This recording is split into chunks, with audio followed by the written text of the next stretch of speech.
What do you think's holding you back from really losing the weight? I think it's just accountability again. Myself, it's just like, which I noticed when I have lost weight and friends, and because I feel like anything you need mentorship. So in my fitness, I've had a lot of mentorship, even talking to Legend, seeing you in the gym and other friends that I have are trainers in LA. It's like eating is a big part of it, and I know with me, it's like I got to get on part of it. Yeah, it's all part of it. Like I could work out, but if I don't eat right, exactly. And I'm a very like festive person too. I love people. I love eating with people. I love going to dinner. I love it's like a big part of my personality. But I've the thing I give myself respect is that I hold myself accountable about it. Like I'm knowledgeable about it. Like I looked at myself in the mirror tons of times. Like, bro, if you don't try, you're gonna die. Mm-hmm. Like I say that to myself for real. Like you're a big boy. I've had a lot of friends who lost their life to like heart attacks and like blood pressure issues and stuff. So I always give myself accountability for it, and I'm hard on myself about it.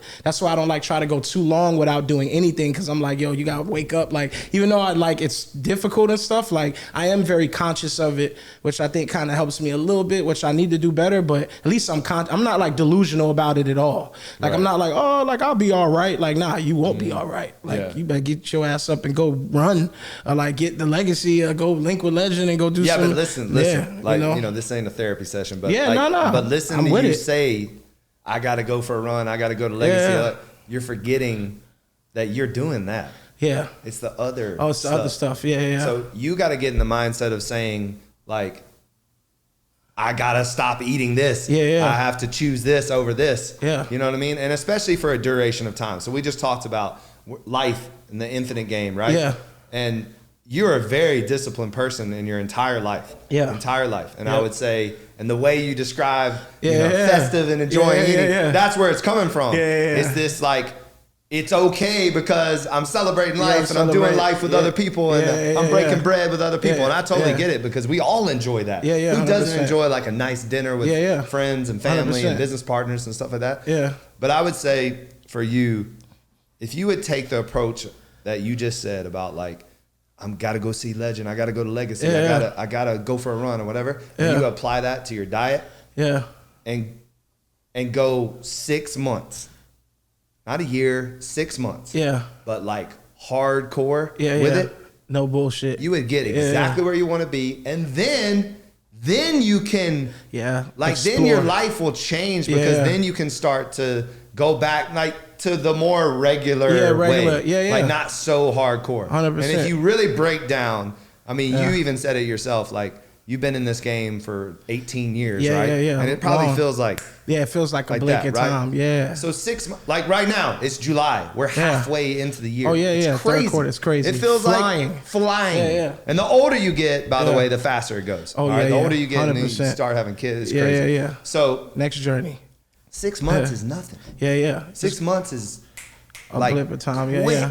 You have a blog that I watched a couple times. There was one time you said you did this on Instagram. You were like delayed gratification. Delayed gratification. And I always go back to that video. It's for like, because it was like you were like delayed gratification. You can eat this donut right now, or you can have it 6 months from now and really earn it. And I go back to that video a lot when I'm like in that position of like, all right, now you can't do this now, because it does feel better when you wait. It's the compounding effect too. Yeah. So the only way change happens is a consistent of delayed gratification. Yeah. So you have to start making that choice every single day. Yeah. And then what's that doing is it's building these building blocks. And actually for you, it's like reverse, kind of like, because it's going to be losing blocks. Yeah, losing blocks. Losing weight. Whatever. Absolutely. And then this is what's going to happen. Yeah. You're going to make that choice. Yeah. This is exactly what happens, because I've been doing this for 20 something years. Yeah. You're going to make that choice for 3 weeks. And you're going to be like, I've been doing this for 3 weeks, and you're going to get on the scale, and you're probably going to be like 2 pounds over or the same. And then you're going to be like, what's going on? Fuck it. I'm just going to go back to doing what and you're going to get frustrated, and you're just going to like go back. Yeah. Because it doesn't happen that fast. Yeah. 21 days is not enough. It's actually, once you start to get into that day 40, day 45, like once you get into like real consistency, is when you start to see visible change. then that visible change is the delayed gratification. Oh yeah, okay. Which then you start to like, oh, it's working. And that gets you excited to keep going. Oh yeah, when you lose a couple pounds, going, you know what I mean? Absolutely. But I tell people all the time, it's that before 30-day moment, and even 30 days is not enough. Like, you know, when you're trying to lose a lot of weight, it's really hard. Really hard. You gotta stay disciplined. And you gotta stay disciplined. When did you? I got a question for you. When did you like decide like fitness was something that? Because I know you play football and stuff like that, but more on like a. Were you always health conscious of your fitness, or was it like you were just always kind of in shape and became like more of it? So. You know, I grew up in the family where my dad played football, and then my dad was a natural bodybuilder. Yeah, same. My dad did music. I did music. Yeah. So my dad was like, back in the day, they did like boiled chicken and rice, and that was it. You know, they didn't even know any kind of like, now we know what we can eat or whatever. It's a lot more science behind it now. Absolutely. But and then so from the time we were little, he was, you know, making us drink like aloe vera juice. And, you know, putting us in front of his car and going for runs. So we were always in sports and fitness. And I mean, I think I lifted, I was like 3rd grade or something when I got my first dumbbell set, you know. And I was like, we have a video and I'm like, look, Mom, dumb bars. You know, I call the dumbbells dumb bars. Crazy. And my dad definitely instilled the discipline in me. Like that's, you know, and it wasn't easy back then at all. But, of course. But I would, you know, like now I look back on it, that was the greatest thing he ever did for me. 100%. Waking me up at 5 a.m., you know, all this discipline stuff. And then football too, I would say football creates an obscene amount of discipline. It's just like crazy discipline. And then, you know, you get into fitness modeling and acting and stuff like that. And then, so when I got into fitness modeling, everybody kept telling me I was too big.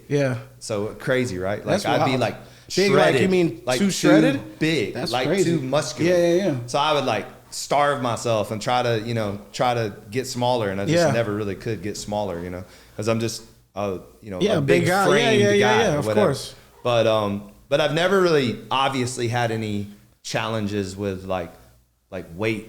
You know, I've always been a in shape person. But I will say this: I've also never not worked out, never really like said I'm gonna eat bad. You know, I've never also chosen the other side, you know, whatever that looks like, right? So I've always been, like, I would say this, I mean, no days off for me is like literally pretty literal. I call it separation season. And what I mean by that is I love to show up when other people don't show up. So Friday, Saturday, and Sundays for me are like non-negotiables. So like I like to train on Friday, Saturday, Sundays. Like, do you make the deal with yourself? Like, you put the pressure on yourself? I'm gonna show up when nobody else is gonna show up. Because everybody else takes the weekends off. Everybody else does this. So I like to do that. Holidays, you know, Ed Milet says it best. It's a holiday, not a holla month. You know what I mean? Like, so, for sure. I also love to train on holidays. I also love to train when I'm on vacation, which, you know, is sometimes, you know, but again, it's not like a psychotic thing either. It's not like I feel less about myself if I don't. Cause I also too randomly will take like Wednesday, this Wednesday, what's today? Thursday. Yesterday I went for a walk. You know, I did an hour walk, you know, and, you know, prayed and like, you know, just got in nature and watched the sunrise. And so now it's like the older I get, it doesn't have to be some crazy workout, you know, it's just more about maintenance.